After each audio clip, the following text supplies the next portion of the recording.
இப்போ என்ன பிரச்சனை அப்படின்னு பார்த்தீங்கன்னா, இந்த டெய்லர் அக்காக்கும் இந்த பிரியாணி கடைக்காரன் தான் பிரச்சனை.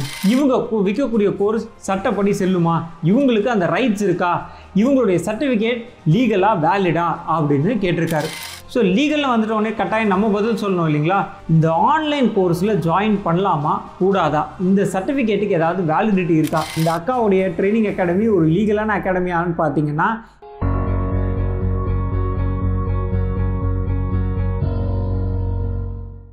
வணக்கம். இந்த யூடியூப் திறந்தாலே எந்த நேரமும் ஒரே போர் மேகங்கள் சூழ்ந்துருக்குங்க. இந்த அண்ணனுக்கும் சண்டை, இந்த ஐயாவை திட்டாரு, இவனுக்கும் பயங்கர பிரச்சனை. இப்படியே ஒரே போர் மேகங்கள் கிட்டத்தட்ட உக்ரைன் ரஷ்யா அளவுக்கு சண்டை போயிட்டுருக்கு.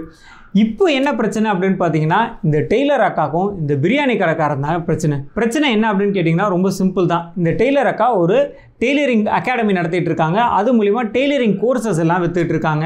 அது எப்படி விற்பாங்க அப்படின்னு பார்த்தீங்கன்னா, இவங்க டெய்லி பேசிஸில் ஏதாவது வீடியோஸ் போடுவாங்க. அதில் இடையில டெய்லரிங் கோர்ஸ் நான் நடத்திட்டு இருக்கேன், உங்களுக்கு அந்த டெய்லரிங் கோர்ஸில் ஜாயின் பண்ணோன்னா இந்த ஃபீ பே பண்ணி நீங்கள் அந்த டெய்லரிங் கோர்ஸ் எடுத்துக்கலாம் அப்படின்னு சொல்லி அவங்க ஒரு மாடியூலில் விற்றுட்டு இருக்காங்க. ஸோ இதில் என்ன பிரச்சனை அப்படின்னு பார்த்தீங்கன்னா, இந்த பிரியாணி கடைக்காரர் இருக்கார் இல்லைங்களா, அவர் இந்த அக்காவை பார்த்து கொஞ்சம் காண்டாயிட்டு, இவங்க விற்கக்கூடிய கோர்ஸ் சட்டப்படி செல்லுமா, இவங்களுக்கு அந்த ரைட்ஸ் இருக்கா, இவங்களுடைய சர்டிஃபிகேட் லீகலாக வேலிடா அப்படின்னு கேட்டிருக்காரு. ஸோ லீகலில் வந்துட்டு உடனே கட்டாயம் நம்ம பதில் சொல்லணும் இல்லைங்களா? இன்றைக்கி இந்த வீடியோ மூலிமா இவங்க விற்கக்கூடிய இந்த கோர்ஸ் லீகலான ஒரு கோர்ஸ் தானா, இவங்களோட அகாடமி ஒரு சட்டப்படி செல்லுபடி ஆகக்கூடிய ஒரு அகாடமி தானா, அது மட்டும் இல்லாமல் இப்போ நிறைய பேர் ஆன்லைனில் கோர்சஸ் வித்துட்டு இருக்காங்க. இந்த ஆன்லைன் கோர்ஸில் ஜாயின் பண்ணலாமா கூடாதா, இந்த சர்டிஃபிகேட்டுக்கு ஏதாவது வேலிடிட்டி இருக்கா, இது மட்டும் இல்லாமல் நீங்கள் சொந்தமாக ஒரு ட்ரைனிங் அகாடமி ஆரம்பிக்கிறீங்க அப்படின்னா அதுக்கு என்னென்னலாம் லீகலாக ரெஜிஸ்ட்ரேஷன்ஸ் அண்ட் லைசன்சஸ் வாங்கணும், இது அத்தனையும் பற்றி டீட்டெயில்டாக பார்க்க போகிறோம். அது மட்டும் இல்லாமல் நீங்கள் சொந்தமாக பிஸ்னஸ் ஆரம்பிக்கணும் அப்படின்னு முயற்சி பண்ணுறீங்களா, உங்களுக்கு தேவையான லீகல் ரெஜிஸ்ட்ரேஷன்ஸ் அண்ட் லைசன்சஸ் எல்லாம் என்ன அப்படின்றது டீட்டெயிலாக ஒரு பிடிஎஃப் டாக்குமெண்ட்டாக க்ரியேட் பண்ணியிருக்கோம். உங்களுக்கு அந்த பிடிஎஃப் டாக்குமெண்ட் தேவைப்படுது அப்படின்னா டிஸ்கிரிப்ஷனில் இருக்கக்கூடிய லிங்கை கிளிக் பண்ணி அந்த பிடிஎஃப் டாக்குமெண்ட்டை டவுன்லோட் பண்ணிக்கலாம். நான் அறிவழகன், பிஸ்னஸ் லாயர், லா இன்டெலிஜென்ஷியா பிரைவேட் லிமிடெட். இந்த ட்ரைனிங் அகாடமிஸ்லாம் யார் அப்படின்னு பார்த்தீங்கன்னா, இவங்க ஒரு காலேஜ் மாதிரி டிகிரியோ டிப்ளமாவோ கொடுக்குறவங்க கிடையாதுங்க. இவங்களுக்கெல்லாம் ஏதோ ஒரு ஸ்கில் ஒன்று தெரியும், அந்த ஸ்கில்லை சொல்லி கொடுக்குறவங்க. உதாரணத்துக்கு இவர் பார்த்தீங்கன்னா இங்கிலீஷ் கிளாஸஸ் நடத்துவார், இவர் பிஸ்னஸ் பற்றி சொல்லிக் கொடுப்பாரு, இவர் மார்க்கெட்டிங் ஃப்ரீயாக எப்படி கற்றுக்கிறது அப்படின்றத பற்றி சொல்லிக் கொடுப்பாரு. இதே மாதிரி நிறைய பேர் சாஃப்ட்வேர் சொல்லிக் கொடுப்பாங்க, கம்ப்யூட்டர் ட்ரைனிங் கொடுப்பாங்க, fashion designing, beauty parlour courses. So இந்த மாதிரி நிறைய ஆன்லைனில் கோர்சஸ் எடுத்துகிட்டு இருக்காங்க. இதில் முக்கியமான விஷயம் என்ன அப்படின்னு பார்த்தீங்கன்னா, இந்த மாதிரியான ட்ரைனிங் அகாடமிஸ்க்கு எந்த ஒரு லைசன்ஸுமே வாங்க தேவையில்லைங்க. ஏன்னா இவங்க காலேஜ் மாதிரி ஒரு டிகிரியோ டிப்ளமாவோ கொடுக்கறது கிடையாது. இவங்க எல்லாருமே ஒரு கோர்ஸ் கம்ப்ளீஷன் சர்டிஃபிகேட், அதாவது இவங்க ஒரு ஸ்கில் சொல்லி கொடுக்குறாங்க, அந்த ஸ்கில்லை மாணவர்கள் கற்றுக்குறாங்க, கற்றுக்கிட்டதுக்கு ஒரு கோர்ஸ் கம்ப்ளீஷன் சர்டிஃபிகேட் தான் கொடுக்குறாங்க. அதுவே காலேஜில் அப்படின்னு பார்த்தீங்கன்னா டிகிரி சர்டிஃபிகேட் கொடுப்பாங்க, டிப்ளமா சர்டிஃபிகேட் கொடுப்பாங்க. அப்படி ஒரு காலேஜ் மாதிரி இயங்கணும் அப்படின்னா கட்டாயம் அரசாங்க அனுமதி வேணும், யூனிவர்சிட்டிஸோட அஃபிலியேஷன்ஸ் தேவை. பட் அதுவே இந்த மாதிரியான ஸ்கில்லை சொல்லிக் கொடுக்கக்கூடிய அகாடமிஸ்க்கு என்னென்னலாம் அப்போ வாங்கணும் அப்படின்னு பார்த்தீங்கன்னா, ஒரு சில பேசிக் ஃபார்மாலிட்டிஸ் கம்ப்ளை பண்ணாலே போகிறோங்க. என்னென்ன அப்படின்னு ஒவ்வொன்றா பார்த்துடலாம். முதல் விஷயம், இந்த மாதிரி ட்ரைனிங் அகாடமிஸ் லீகலாக ஆரம்பிக்கணும் அப்படின்னா ஒரு 2 விஷயம் ஃபாலோ பண்ணுங்க. முதல் விஷயம் கம்பெனி ரெஜிஸ்ட்ரேஷன் அப்படின்னும் போது நீங்கள் ஒரு பேசிக்கான கோர்ஸ் ஆரம்பிக்கிறீங்க, சின்ன லெவலில் ஆரம்பிக்கிறீங்க அப்படின்னா உத்தியம் ரிஜிஸ்ட்ரேஷன் சர்டிஃபிகேட் அப்படின்னு ஒன்று இருக்குங்க. இந்த உத்தியம் ரிஜிஸ்ட்ரேஷன் சர்டிஃபிகேட் அப்படின்றது நீங்கள் ஆன்லைன்லேயே உங்களுடைய ஆதார் கார்டு, பேன் கார்டு இதை சப்மிட் பண்ணி உங்களோட கம்பெனி பேர், கம்பெனி அட்ரஸ், இந்த மாதிரியான டீட்டெயில்ஸ் எல்லாம் சப்மிட் பண்ணி எம்எஸ்எம்இ மூலிமா உத்தியம் ரிஜிஸ்ட்ரேஷன் சர்டிஃபிகேட் வாங்கிக்கலாம். அதுவே கொஞ்சம் சேரிட்டபிள் பர்பஸ்க்காக ஆரம்பிக்கிறீங்க, சென்ட்ரல் கவர்மெண்ட், ஸ்டேட் கவர்மெண்ட்டோட ஃபண்ட் ஏதாவது எதிர்பார்க்குறீங்க, அந்த மாதிரி இருந்தால் நீங்கள் உங்களோட ஆர்கனைசேஷனை ஒரு ட்ரஸ்ட்டாக பதிவு பண்ணிக்கலாம். அதுவே ஒரு கார்ப்பரேட் ஸ்ட்ரக்சரில் ஆரம்பிக்கிறீங்க, பெரிய பெரிய கார்ப்பரேட் கம்பெனிஸோடைய ஸ்டாஃப்ஸ்க்கு நீங்கள் சாஃப்ட்வேர் சொல்லிக் கொடுக்க போகிறீங்க, இல்லை சாஃப்ட் ஸ்கில் சொல்லிக் கொடுக்க போகிறீங்க, அந்த மாதிரிலாம் இருந்துச்சு அப்படின்னா உங்களோட கம்பெனியை நீங்கள் ஒரு பிரைவேட் லிமிடெட் கம்பெனியாக ரெஜிஸ்டர் பண்ணிக்கலாம். இந்த எம்எஸ்எம்இ சர்டிஃபிகேட்டோ இல்லை ட்ரஸ்ட் ரெஜிஸ்ட்ரேஷன் டாக்குமெண்ட்டோ இல்லை இந்த கம்பெனி ரெஜிஸ்ட்ரேஷன் சர்டிஃபிகேட்டோ தான் இந்த இடத்துல இந்த நிறுவனம் இருந்து இயங்கிட்டு இருக்கு அப்படின்றதுக்கான ஒரு அடிப்படை ப்ரூஃபுங்க. ஸோ முதல் ஸ்டெப்பு உங்களோட ட்ரைனிங் அகாடமியை கம்பெனியாக பதிவு பண்ணிடுங்க.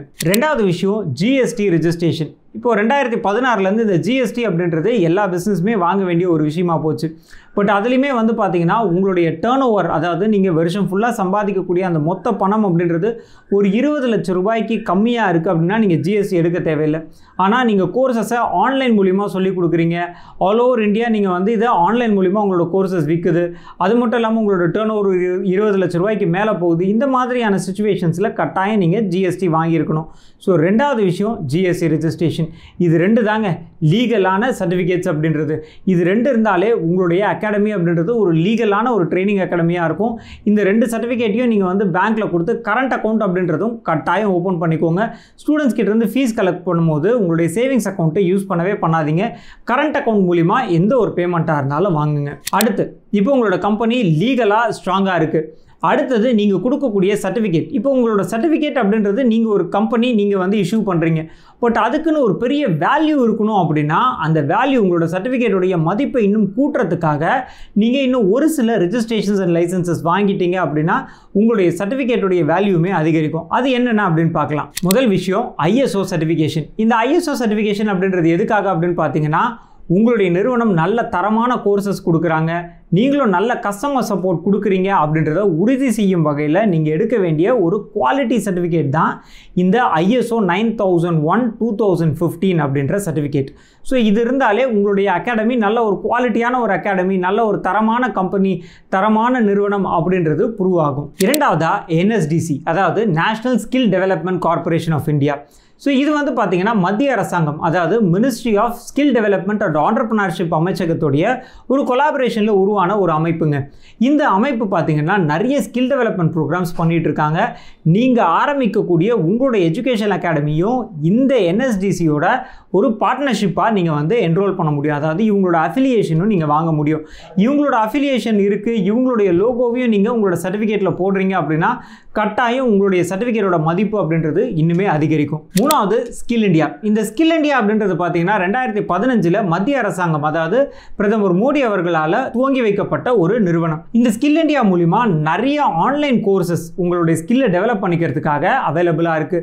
இல்லை ஃப்ரீ கோர்சஸும் இருக்குது, பெய்ட் கோர்சஸும் இருக்குது. இந்த ஸ்கில் இந்தியா போர்ட்டலில் நீங்களுமே பார்ட்னர் ஆகலாம். அது மட்டும் இல்லாமல் உங்களுடைய ட்ரைனிங் ப்ரோக்ராம்ஸ் இருக்குது இல்லைங்களா, அந்த ட்ரைனிங் ப்ரோக்ராம்ஸையுமே நீங்கள் இந்த ஸ்கில் இந்தியாவில் லிஸ்ட் பண்ண முடியும். ஸோ அதுக்கு நீங்கள் ஒரு ட்ரைனிங் பார்ட்னராக இந்த ஸ்கில் இந்தியாவில் ஜாயின் பண்ணணும். ஸோ அப்படி நீங்கள் ஜாயின் பண்ணுறீங்க அப்படின்னா நீங்களுமே ஒரு மத்திய அரசாங்கத்தால் அங்கீகரிக்கப்பட்ட ஒரு ட்ரைனிங் பார்ட்னராக இருப்பீங்க. அந்த ஸ்கில் இந்தியாவுடைய லோகோவுமே நீங்கள் உங்களுடைய சர்டிஃபிகேட்டில் போட முடியும். ஸோ இது மூணாவது விஷயம். நாலாவது தமிழ்நாடு ஸ்கில் டெவலப்மெண்ட் கார்ப்பரேஷன். இப்போ ஒவ்வொரு மாநிலத்துக்குமே இந்த ஸ்கில் டெவலப்மெண்ட்காக ஒரு அமைப்பு இருக்குங்க.